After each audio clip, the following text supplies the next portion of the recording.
अस्सलाम वालेकुम, कैसे हैं आप सब लोग। उम्मीद है आप लोग ठीक होंगे। मैं भी अल्हम्दुलिल्लाह ठीक हूँ। आज की मेरी वीडियो केयर होम वीज़ा के बारे में है। बहुत सारे लोग जो हैं वो यूके आना चाहते हैं, वीज़ाज़ के लिए अप्लाई करना चाहते हैं। और आजकल केयर होम वीज़ा जो है वो टॉप, जो कहते हैं कि टॉप रेटेड पे चल रहा था। हर कोई सर्च कर रहा था, हर कोई इसकी बातें कर रहा था, केयर वीज़ा के ऊपर आना चाहता था। तो इसलिए इसके बारे में डिटेल वीडियो बनाएंगे कि करंट रूल्स के हिसाब से आप इस वीज़ा पर कैसे आ सकते हैं। केयर होम वीज़ा सबसे ज़्यादा फेमस इस वजह से हुआ कि वैसे जॉब कहीं पे लेना, हासिल करना और फिर वहाँ का वीज़ा जो है हासिल करके उस कंट्री चले जाना एक मुश्किल काम होता है, हर किसी को नहीं मिलता।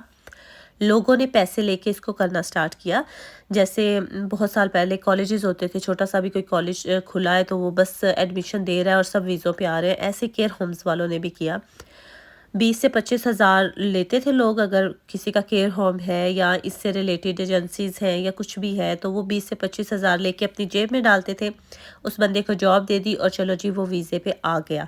अब इसके फ़ायदे क्या है, नुकसान क्या है, वो भी हम डिस्कस करते हैं। इस तरह का अगर आप लेके आते हैं किसी के साथ और वो बाद में केयर होम बंद हो जाता है या वो एजेंसी बंद हो जाती है तो आपको भी वापस भेज दिया जाएगा। ये सबसे बड़ा नुकसान है, क्योंकि लोगों ने 20-25 हज़ार खाने की लालच में नई नई कंपनी से रजिस्टर की और वीज़े देना शुरू कर दिए, जिसकी वजह से बहुत ज़्यादा स्कैम्स हुए हैं। तो इन स्कैम से बचने के लिए आप लोगों ने क्या करना है, जेन्युइन जो है वो ढूंढें, गूगल में लिखें, ठीक है।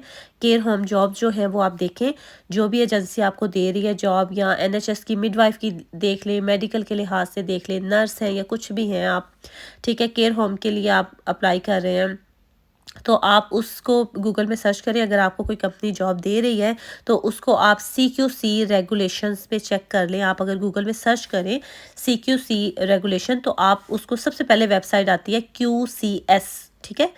CQC लिख लें, नीचे जो है जो वेबसाइट होगी ना वो qcs.co.uk होगी, उसे खोल लें। उसके ऊपर आप उस जहाँ आपने अपनी जॉब सर्च की है और आपको वो जॉब दे रहे हैं, आपने अप्लाई करना है, तो आपने उसको यहाँ इस वेबसाइट पे चेक कर लेना है कि ये ऑथेंटिक है या नहीं है, टॉप रेटेड है, गुड रेटेड है या नहीं है। अगर है तो आप उस पर अप्लाई करें, आपका वीज़ा लग जाएगा, आपको यहाँ आके कोई प्रॉब्लम नहीं होगी। अगर उसमें उसका नाम नहीं है तो उस कंपनी को आप छोड़ दें, बेशक वो आपको जॉब दे रही है, क्योंकि यहाँ आके आपको होने वाली है बहुत ज़्यादा प्रॉब्लम। कंपनीज जॉब दे देती हैं और बाद में वो अपने पैसे वगैरह खा लेती हैं और आके वो बंद हो जाती है। छोटी छोटी एजेंसीज होती हैं, छोटे छोटे इंस्टीट्यूट होते हैं, वो बंद हो जाते हैं और फिर आपके वीज़ों में होती है प्रॉब्लम। केयर होम वीज़ा लगता है जी 5 साल के लिए, ठीक है। और 5 साल के बाद फिर आप जो है सेटलमेंट के लिए अप्लाई कर सकते हैं। बहुत ज़्यादा फेमस ये वीज़ा इसीलिए हुआ है क्योंकि ये शॉर्टेस्ट तरीका सेटलमेंट का था कि ILR जो है इसके बाद 5 साल के बाद आप अप्लाई कर सकते थे।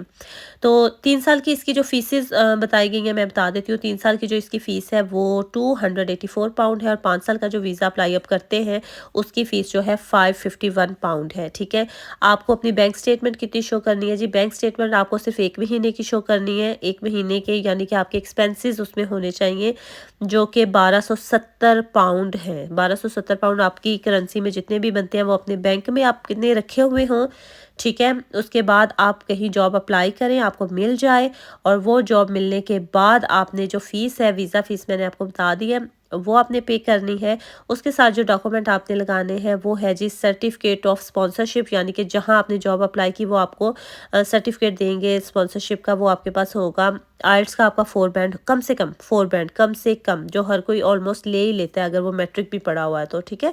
आपका पासपोर्ट वैलिड होना चाहिए। उसके बाद ऑक्यूपेशनल कोड होना चाहिए आपके पास। ऑक्यूपेशनल कोड क्या है जी, जो जॉब आपने अप्लाई की है उस जॉब का एक कोड होता है, आपको वो पता होना चाहिए, आपके पास होना चाहिए। TB टेस्ट आपने करवाना है और PCC यानी पुलिस सर्टिफिकेट जो होता है, character certificate, police character certificate, वो आपके पास होना चाहिए। ये डॉक्यूमेंट्स जो है, ये 6 डॉक्यूमेंट्स आपके पास होने चाहिए। Certificate of sponsorship, IELTS, four और उससे ऊपर का band, passport, occupational code, PCC यानी पुलिस सर्टिफिकेट, करैक्टर सर्टिफिकेट जो होता है, और TB टेस्ट, ये आपके पास होंगे। प्लस आपके पास आपकी बैंक स्टेटमेंट होगी जिसमें £1270 होंगे। वो सिर्फ आपके पहले महीने के होते हैं कि आप पहले महीने में आए हैं, अपने खर्चा खुद उठा सके। बाद में तो डेफिनेटली आप जॉब पे आए हैं तो आप खुद कमाएंगे खुद खाएंगे, इसलिए ज़्यादा स्टेटमेंट की इस वीज़े में ज़रूरत नहीं होती है।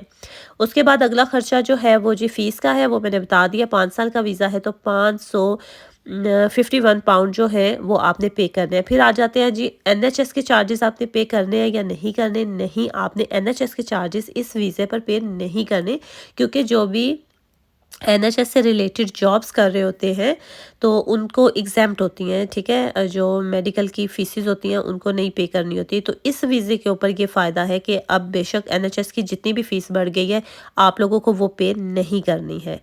ठीक हो गया जी। इसके बाद जो आप लोगों ने 11 मार्च से पहले पहले जो आ रहे हैं उनके ऊपर पुराने रूल्स अप्लाई होंगे, और जो 11 मार्च के बाद आएंगे उनके ऊपर नए रूल अप्लाई होंगे।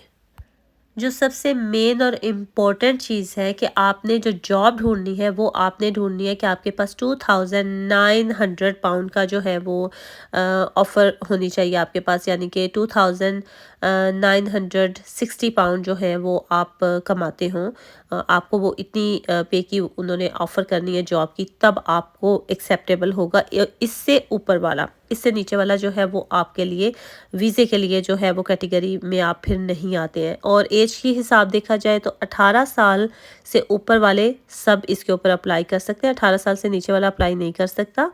इसके लिए आपको किसी किस्म के भी ज़रूरत नहीं है एक्सपीरियंस की। आपके पास एक्सपीरियंस है या नहीं है, कोई ज़रूरत नहीं है। विदाउट एक्सपीरियंस आपको ये मिल जाता है, क्योंकि केयर होम वर्क क्या है, देखिए केयर होम में आपने किसी की केयर करनी है। आप उसके लिए कोई सर्टिफिकेट, हेल्थ वगैरह के सर्टिफिकेट होते हैं, वो आपको यहाँ पे ये लोग ट्रेनिंग देते हैं। उस ट्रेनिंग के भी आपको पैसे देते हैं, तो वो आपको बेसिक चीज़ें सिखा देते हैं, आपने ये करना है। काम ये बिल्कुल आसान नहीं है जी। काम ये मतलब कि आप खुद सोचिए कि अगर एक बंदा पाकिस्तान में वेल ऑफ फैमिली से है और वो केयर होम वीज़ा पे आ जाता है और यहाँ आके ओल्ड हाउस में वर्क करता है, तो उसको ओल्ड हाउस के जो पीपल है उनको संभालना है। वो अगर वॉमिट भी कर देते हैं वो भी साफ़ करनी है, वो अगर उनका डायपर गंदा हो जाता है वो भी साफ़ करना है, अगर वो बेड गंदा कर देते हैं उनको वो भी साफ़ करना है, यानी कि पूरी टेक केयर करनी है। तो ये ज़हन में सोच समझ के वीज़े पे जब आप अप्लाई करते हैं तो इस चीज़ को ज़हन में रख के तो अप्लाई करें। तो इसमें भी आ जाती हैं बहुत सारी कैटेगरीज़। कुछ जो हैं वो बेसिक, मतलब कि ये चीज़ें ही आपको करनी है और आपको यही जॉब्स एंड ड्यूटीज़ जो है परफॉर्म करनी है।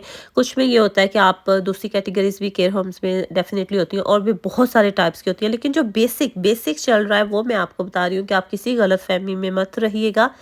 जो केयर होम्स जॉब्स हैं वो यहाँ ही यही है, ठीक है। क्योंकि मैं खुद पर्सनली भी गई हूँ 2 इंटरव्यूज़ पर, क्योंकि मैंने जब जॉब का मुझे शौक़ हुआ और मैंने कहा मैंने जॉब स्टार्ट करनी है, बच्चे मेरे स्कूल गोइंग हैं तो मैं जॉब्स के लिए जाऊँ, तो मैंने सबसे पहले जो मुझे बुलाया जाता था इंटरव्यू पर, क्योंकि इन्हें एक्सपीरियंस नहीं चाहिए होता, ठीक है। और इनकी कॉल आती थी और मैं चली जाती थी, और वहाँ जाके जो वो डिटेल्स मुझे बताते थे तो मैं थोड़ा सोच में हो जाती थी कि ये काम मुश्किल है, ये नहीं हम कर सकते हैं। तो आप भी आने से पहले अच्छे से अपना पेपर वर्क करके आइए कि आप जिस जॉब पर अप्लाई करें, क्या वो जॉब आप यहाँ कर भी सकते हैं या नहीं कर सकते, क्योंकि पाकिस्तान में बड़ी डिफरेंट किस्म की हम लोगों की लाइफ होती है और यहाँ आके थोड़ी डिफरेंट हो जाती है। तो ये ना हो कि आप वीज़े पे इतने पैसे लगा के आ जाए और फिर आपके ओह ये काम मैं नहीं कर सकता। अगर ये काम आप नहीं कर सकते तो आपने पहले ही वीज़ा कोई और अप्लाई करना है, कोई और चूज़ करना है।